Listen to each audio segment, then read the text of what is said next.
What's going on, everybody? Welcome back to the channel.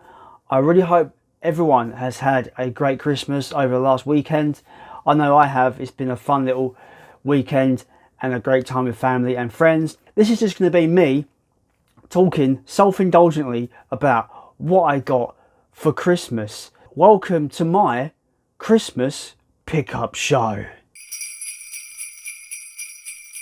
I'm going to start off this video with stuff I picked up for myself, because since I got this new job, I've kind of self-indulged a little bit in some releases. So yeah, let's get into those. I've heard great things about this film. That is Intruder from 88 Films Slasher Collection. This is a really fun slasher movie. It's gruesome, nasty, and it all takes place in a supermarket, and it's just really entertaining from start to finish.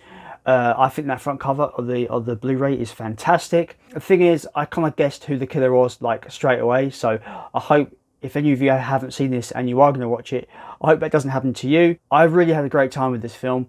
I thought it was just a dumb, fun slasher film from the 80s that I think if you're into that kind of stuff anyway, I can see you just finding a lot of enjoyment out of this. The motivation for the main villain is kind of understandable, but also kind of crazy at the same time. And the ending left me a gasp. So I really enjoyed this one. I highly recommend it. Next up, I was really surprised to find this in HMV, 2 for $15. And I didn't think they were doing the slipcover version anymore, but that is Jean-Claude Van Damme's Street Fighter. I have a really fun time with this film. It's really bad, of course, but I think it's one of the best, kind of most entertaining bad films out there, alongside, you know, Mortal Kombat Annihilation for me. But yeah, Street Fighter is a good old time. I really like it. Raul Julia is just ham it up in all the best ways, as well as M. Bison in this. And I absolutely love this film for what it does in terms of just being entertaining. And yeah, it's one of the best bad films out there, in my opinion. And I was really happy to get the slipcover version, which I thought was out of print. But maybe it's a new run they've done, because I don't see any numbers on the back, so maybe this isn't the limited version. Maybe they just repressed it. But yeah, Street Fighter. Next up is a Italian collection film from 88 Films. There's a film I've heard amazingly bad things about, but apparently it's great because of those amazingly bad things, and that is a film called Rats. This is super cheap, like £4 in CEX, so I picked it up, added to my 88 Films collection. But yeah, I'm really looking forward to seeing how bad this film is. The front cover just sells me immediately on this film, so I'm hoping that this can be some really daft, dumb fun, regardless of its quality. I'm hoping it's just going to be a good old little fun time, but a film that you can easily laugh at, but apparently still kind of be engaged by, apparently, according to things I've heard from the zeitgeist of reviews of this. But yeah, looking forward to Rats. It might be ridiculous, it might be dog shit, who knows, but I'm looking forward to it. Next up is a film that's been in my CEX for fucking ages, and I was waiting for it to drop down to a price I didn't mind paying. It was 15, it dropped to 12, it dropped to 8, and then it got to like 6, and I was like, I don't mind paying 6 for it. And that is a film called The Last Horror Film. Again, 88 Films. I just thought it sounded interesting. It's about a filmmaker wants this specific actress in his film, and he basically stalks her to this film festival, and because he wants her in her film, he's killing anyone that may be able to cast her in their films, and he's just basically murdering people because he's obsessed with this actress. It sounds awesome, it sounds ridiculous, I'm all for it, so I picked it up. Next up, we have a premium collection title. I got this 2 for 15, so I got Street Fighter, and I got this because I didn't know you could mix and match, but I mixed and match, which is pretty cool. It's a film I've always wanted to see, and it's one of those premium collection films you don't see very often in terms of in store, which is 1984. And yeah, this is going to be a depressing film, I can tell. It's going to be scary in terms of the subject matter. It kind of portrays in, you know, this totalitarian dystopia of a future. This film apparently is good. I've heard it's great. I've heard the book is even better, but I'm looking forward to it. John Hurt, you know, you can't go wrong with John Hurt, so I'm hoping this is good.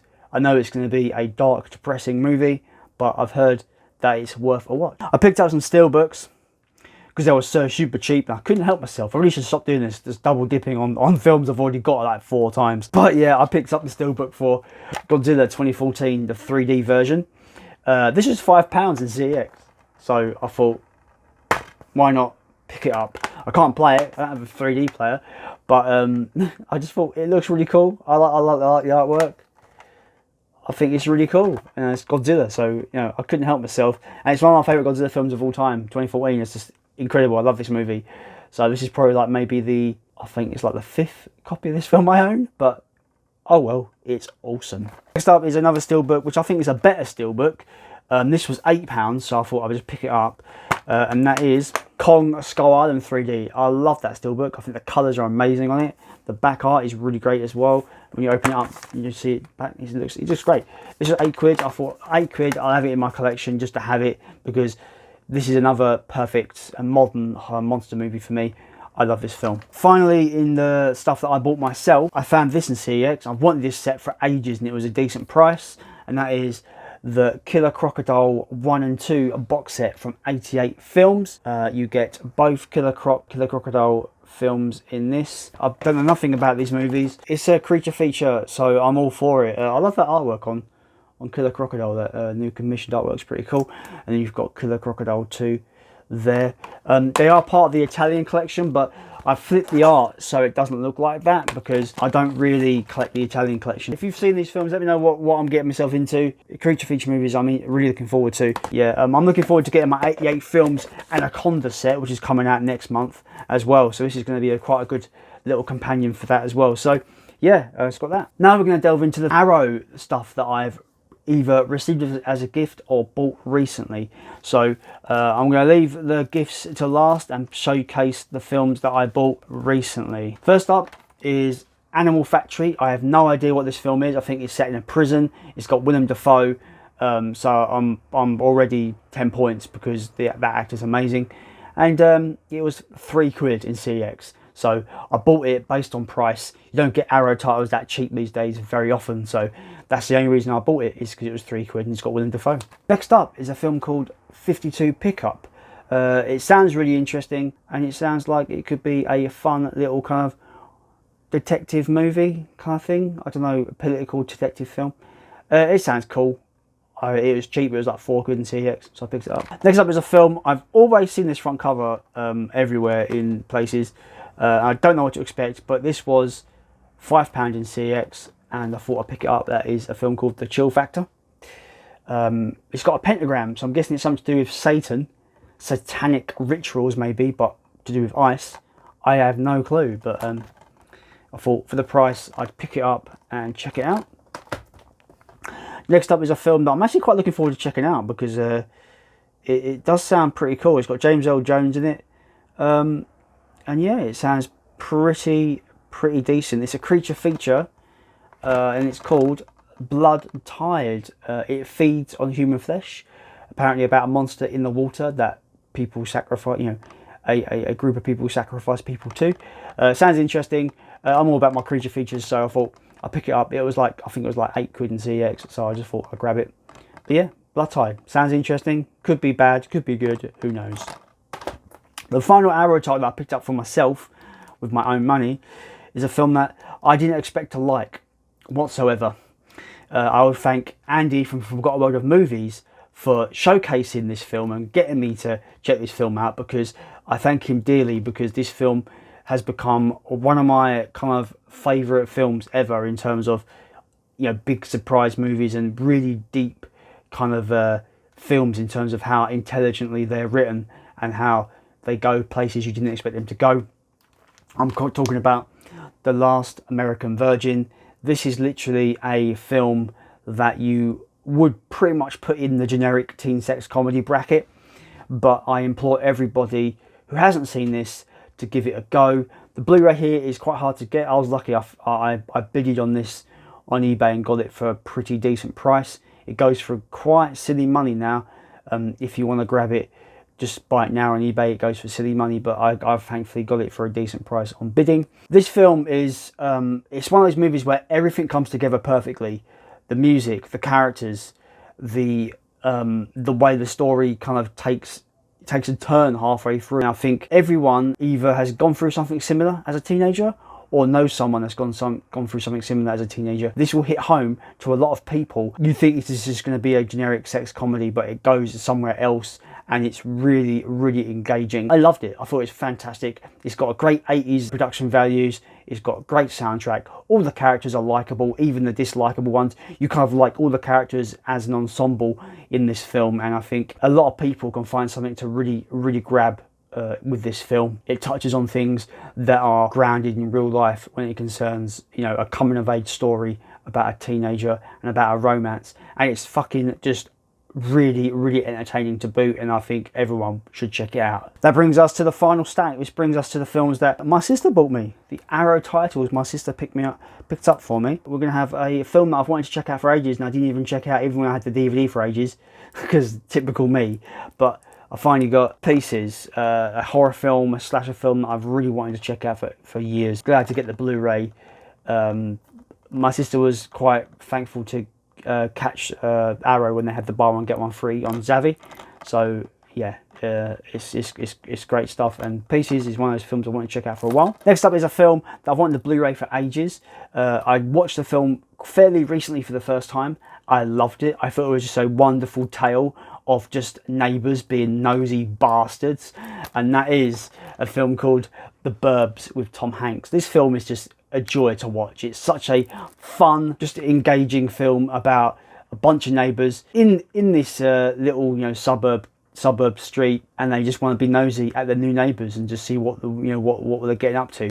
It's so fun. It's so funny. I love all the characters in this. I think they're all just really likable. And I think it's one of Tom Hanks' best roles, in my opinion. I think he's really, really likable in this film. And yeah, but The Burbs, it's great. It's one of my favourite 80s films at this point. It's really, really good. Next up is a film I really wanted to see, like, for the longest time. I've not seen it yet, but now I've got the Blu-ray, I'm really happy to. I know a lot of people like Jamie Powell and Forgotten With The Movies talk about this film being very, very, very good. And yeah, it's directed by Joe Dante, so, you know, just like The Burbs, it's a director that I absolutely love, so I know I'm going to get something out of this film, and that is Matinee. It's like basically a film about a film and about the public being outraged by a film, and it sounds really, really engaging to me, and I'm looking forward to checking it out, so I'm happy I've got the Blu-ray. That artwork is really, really cool. I like the tagline. Where was the tagline? Oh, it's on the back, sorry.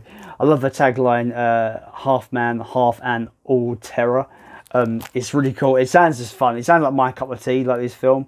Sounds like my thing, about a movie, about a giant monster, but it's causing outrage to the public. It sounds great. I'm looking forward to it. Finally, is a John Hughes film that I wanted to add to the collection that I've not seen, because I'm trying to get into more of his movies, and that is 16 Candles. I've heard this is a very, very good sort of coming of age movie, so I'm looking forward to checking this out as well.